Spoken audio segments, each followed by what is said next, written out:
trabajo social supone la puerta de entrada a la asociación. Nuestro trabajo se basa básicamente en informar, asesorar y acompañar a las familias en las diferentes etapas o fases del daño cerebral.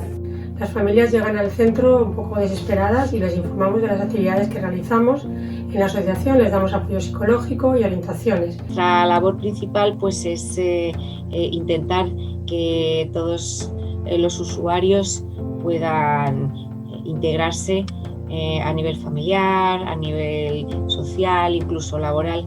Trabajamos sobre todo en aquellas actividades en las que presentan mayor dificultad, buscando estrategias de compensación o de adaptación mediante productos de apoyo para poder aumentar de algún modo su independencia y autonomía y al fin su calidad de vida. Las intervenciones individuales en entorno domiciliario o comunitario nos permiten poder llevar a cabo un entrenamiento en actividades de la vida diaria en los entornos naturales de la persona, así como favorecer la creación y sobre todo el reajuste de hábitos y rutinas con la finalidad de contribuir a la salud ocupacional y a la calidad de vida que se están viendo tan enormemente afectadas durante la pandemia.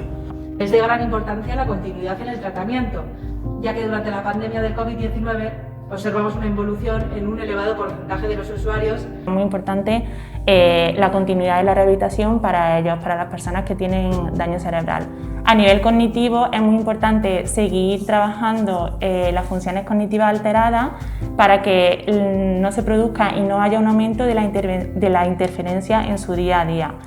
A nivel emocional es súper importante hacer un seguimiento y hacer un acompañamiento tanto emocional como conductual, acompañando a la persona en la adaptación a la nueva vida.